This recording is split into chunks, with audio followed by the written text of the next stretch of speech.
എല്ലാവർക്കും സിനീസ് ഫുഡ് കോർട്ടിലേക്ക് വീണ്ടും സ്വാഗതം. ഇന്ന് ഞാൻ വന്നിട്ടുള്ളത് റെസിപ്പിയൊന്നും ആയിട്ടല്ല, നമുക്ക് അടുക്കളയിലൊക്കെ കുറച്ച് ഉപകാരപ്രദമായ ടിപ്സും കാര്യങ്ങളൊക്കെ ആയിട്ടാണ്. അപ്പോൾ ചിലപ്പോൾ ഞാനിതിൽ കാണിക്കുന്ന ടിപ്സൊക്കെ നിങ്ങൾക്ക് അറിയുന്ന കാര്യങ്ങളൊക്കെ തന്നെ ആയിരിക്കും, എങ്കിലും അറിയാത്ത ആരെങ്കിലുമൊക്കെ ഉണ്ടെങ്കിൽ അവർക്ക് വേണ്ടിയിട്ടാണ് ഇത് ഷെയർ ചെയ്യുന്നത്. അപ്പോൾ നമുക്ക് വേഗം തന്നെ ടിപ്സൊക്കെ എന്തൊക്കെയാണെന്ന് നോക്കാം. ആദ്യത്തെ ടിപ്പ്, നമ്മൾ പാല് തിളപ്പിക്കുന്ന സമയത്ത് എപ്പോഴും തിളച്ച് പോകാറൊരു പ്രശ്നമാണ്. അപ്പോൾ ഞാനത് ഹൈ ഫ്ലെയിമിൽ ഇട്ടിട്ട് തിളപ്പിക്കുന്ന കാര്യമല്ല കേട്ടോ, നമ്മളൊരു ലോ ഫ്ലെയിമൊക്കെ വെക്കുകയാണെങ്കിൽ പോലും നമ്മളൊന്നും അങ്ങോട്ട് തിരിയുന്ന സമയത്ത് പാല് തിളച്ച് പോകും. അപ്പോൾ അങ്ങനെ പോവാതിരിക്കാൻ വേണ്ടിയിട്ട് ഇതുപോലൊരു മരത്തിൻ്റെ കയ്യിലുണ്ടെങ്കിൽ ഇതുപോലെ ഒന്ന് വെച്ച് കൊടുക്കുക.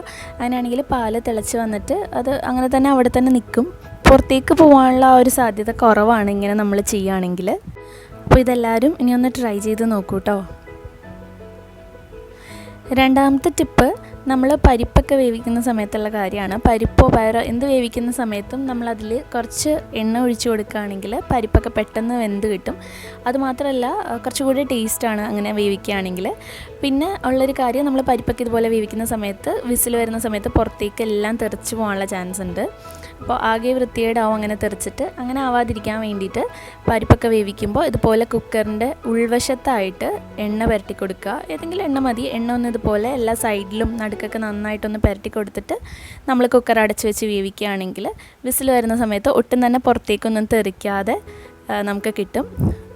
അപ്പോൾ അതിന് വേണ്ടിയിട്ടാണ് ഇതുപോലെ എണ്ണ തേക്കുന്നത്. ഇനി മൂന്നാമത്തെ ടിപ്പ് തൈരിൻ്റെ ആണ്. അപ്പോൾ ഞാനിതിപ്പോൾ വീട്ടിൽ തന്നെ ഉറവൊഴിച്ചിട്ടുള്ള തൈരാണ്. അപ്പോൾ നല്ല പുളിയുണ്ട്. അപ്പോൾ നമ്മൾ തൈര് പിന്നീട് പുളിക്കാതിരിക്കാൻ വേണ്ടിയിട്ട് ഫ്രിഡ്ജിൽ വെച്ചിട്ടുണ്ടെങ്കിൽ തൈര് പിന്നെ പുളിക്കില്ല. എങ്കിലും ചിലപ്പോൾ തൈരിന് ഒത്തിരി പുളിയായിരിക്കും, നമുക്ക് അത്രയും പുളിയുള്ള തൈര് വേണ്ടി വരില്ല. അപ്പോൾ തൈരിൻ്റെ പുളി കുറയ്ക്കാൻ വേണ്ടിയിട്ട് ഇതുപോലെ തേങ്ങ ഇതുപോലെ കഷ്ണങ്ങളാക്കിയിട്ട് എടുക്കുക. ഞാനൊരു 5 കഷ്ണം എടുത്തിട്ടുണ്ട്. അത് നമുക്ക് ഈ തൈരിലേക്ക് ഇട്ട് കൊടുത്തിട്ട് ഒരു 15 മുതൽ 20 മിനിറ്റ് വരെയൊക്കെ ഈ തൈര് ഇങ്ങനെ വെക്കുകയാണെങ്കിൽ ഈ തൈരിൻ്റെ പുളിയൊക്കെ ഈ തേങ്ങ വലിച്ചെടുത്തിട്ട് ഒരു നോർമൽ പുളിയാക്കി മാറ്റും. അപ്പോൾ നമുക്ക് ഒത്തിരി പുളിയുള്ള തൈരാണെങ്കിൽ പുളി കുറയ്ക്കാൻ വേണ്ടിയിട്ട് ഇതുപോലെ തേങ്ങയുടെ കഷ്ണങ്ങളിട്ട് വെച്ചാൽ മതി. ഇനി നാലാമത്തെ ടിപ്പെന്ന് പറയുന്നത്, നമ്മളിതുപോലെ സവാളയൊക്കെ അരിഞ്ഞപ്പോൾ ബാക്കി വന്നിട്ടുണ്ടെങ്കിൽ സാധാരണ നമ്മൾ ഫ്രിഡ്ജിലെടുത്ത് വെക്കാറുണ്ട്. ഫ്രിഡ്ജിൽ നമ്മൾ എടുത്ത് വെച്ചിട്ടുണ്ടെങ്കിലും നമ്മൾ വെറുതെ വെച്ചിട്ടുണ്ടെങ്കിൽ അതങ്ങ് ഉണങ്ങിപ്പോവും, അത്ര നന്നായിട്ട് ഫ്രഷ് ആയിട്ടിരിക്കില്ല. അപ്പോൾ ഫ്രഷ് ആയിട്ടിരിക്കാൻ വേണ്ടിയിട്ട് സവാളയിൽ ഇതുപോലെ എണ്ണ തേച്ചിട്ട് നമ്മൾ പാത്രത്തിലാക്കി വെക്കുക.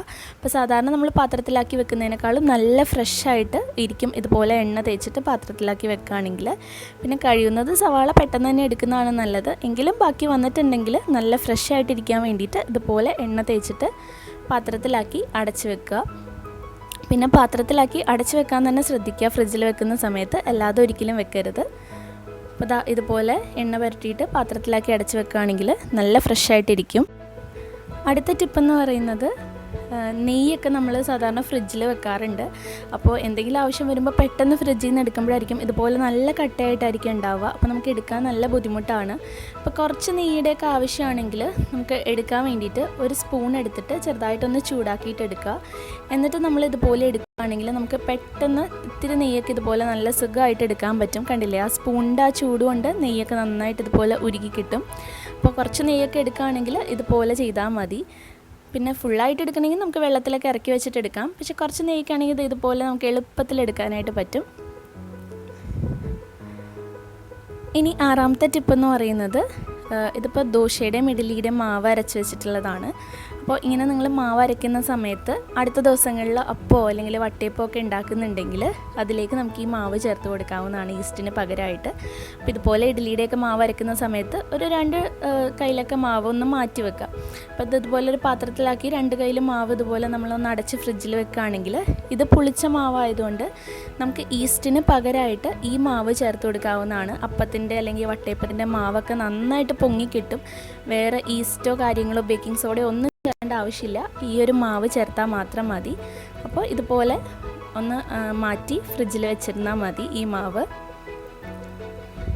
അടുത്ത ടിപ്പെന്ന് പറയുന്നത്, നമ്മുടെ വീട്ടിൽ ഇതുപോലെ മരത്തിൻ്റെ കയ്യിലൊക്കെ ഉണ്ടാവും. അപ്പോൾ നമ്മളിത് ഉപയോഗിക്കാത്ത കയ്യിലൊക്കെ മാറ്റിയിട്ടേക്കാണെങ്കിൽ അതിൽ കുറച്ച് എണ്ണ തേച്ചിട്ട് വെക്കുക. അല്ലെങ്കിൽ മരത്തിൻ്റെ കയ്യിലായതുകൊണ്ട് തന്നെ പെട്ടെന്ന് അങ്ങ് നശിഞ്ഞു പോവും, അതിൽ ഇങ്ങനെ ക്രാക്സൊക്കെ വീണിട്ട് ആകെ കയ്യിലൊക്കെ ചീത്തായി പോവും. അപ്പോൾ ഇതുപോലെ എണ്ണ തേച്ച് വെക്കുകയാണെങ്കിൽ നല്ല പുതിയതായിട്ടിരിക്കും. അതുപോലെ നമ്മുടെ കട്ടിംഗ് ബോർഡ് ആണെങ്കിൽ അതെ, ഇടയ്ക്ക് എണ്ണ തേച്ച് കൊടുക്കുന്നത് വളരെ നല്ലതാണ്. എട്ടാമത്തെ ടിപ്പ് എന്ന് പറയുന്നത്, നമ്മൾ സാധാരണ എന്തെങ്കിലും പൊരിക്കുന്നതൊക്കെ സമയത്ത് എണ്ണ ചൂടായിട്ടുണ്ടോ എന്ന് അറിയാനായിട്ട് എപ്പോഴും നല്ല ഡൗട്ടാണ്. അപ്പോൾ അങ്ങനെ ചൂടായിട്ടുണ്ടോ എന്ന് അറിയാൻ വേണ്ടിയിട്ട് ഇതുപോലൊരു മരത്തിൻ്റെ കയ്യിൽ ഒന്ന് മുക്കി നോക്കിയാൽ മതി എണ്ണയിൽ. ഇതുപോലെ നല്ല പതഞ്ഞ് വന്നിട്ടുണ്ടെങ്കിൽ എണ്ണ ചൂടായിട്ടുണ്ടെന്ന് അർത്ഥം. അടുത്ത ടിപ്പ്, നമ്മൾ വെണ്ടയ്ക്കൊക്കെ അരിയുന്ന സമയത്ത് അതിൻ്റെ ആ മെഴുക്കൊക്കെ വന്നിട്ട് നല്ല ബുദ്ധിമുട്ടാണ് അരിയാൻ വേണ്ടിയിട്ട്, കത്തിയിലും എല്ലായിടത്തും ആവും. അതിന് വേണ്ടിയിട്ട് കത്തിയിലേക്ക് കുറച്ച് നാരങ്ങ തേച്ച് കൊടുക്കുക. നാരങ്ങ അല്ലെങ്കിൽ ഓയിൽ തേച്ചാലും മതി. അതിന് ശേഷം നമ്മൾ വെണ്ടയ്ക്ക ഇതുപോലെ അരിയുകയാണെങ്കിൽ അതിൻ്റെ ആ മെഴുക്കൊന്നും ഒട്ടും തന്നെ ഉണ്ടാവില്ല, നല്ല സുഖമായിട്ട് നമുക്ക് അരിയാൻ പറ്റും. അതുപോലെ വെണ്ടയ്ക്ക കറി വെക്കുന്ന സമയത്തും നന്നായിട്ട് കിട്ടും. അപ്പോൾ ഇത്രേ ഉള്ളൂ നമ്മുടെ ടിപ്സൊക്കെ. അപ്പോൾ ചിലപ്പോൾ നിങ്ങൾക്ക് അറിയുന്നത് തന്നെ ആയിരുന്നായിരിക്കും, എങ്കിലും ഒരെണ്ണെങ്കിലും നിങ്ങൾക്ക് യൂസ്ഫുള്ളായി എന്ന് വിചാരിക്കുന്നു. അപ്പോൾ വീഡിയോ ഇഷ്ടമായിട്ടുണ്ടെങ്കിൽ ലൈക്ക് ചെയ്യുക, ഷെയർ ചെയ്യുക. നമ്മുടെ ചാനൽ താഴെ കാണുന്ന ആ സബ്സ്ക്രൈബ് ബട്ടൺ ഒന്ന് പ്രസ് ചെയ്തിട്ട് സബ്സ്ക്രൈബ് കൂടെ ചെയ്യുക. അപ്പോൾ നെക്സ്റ്റ് വീഡിയോയിൽ വീണ്ടും കാണാം. താങ്ക്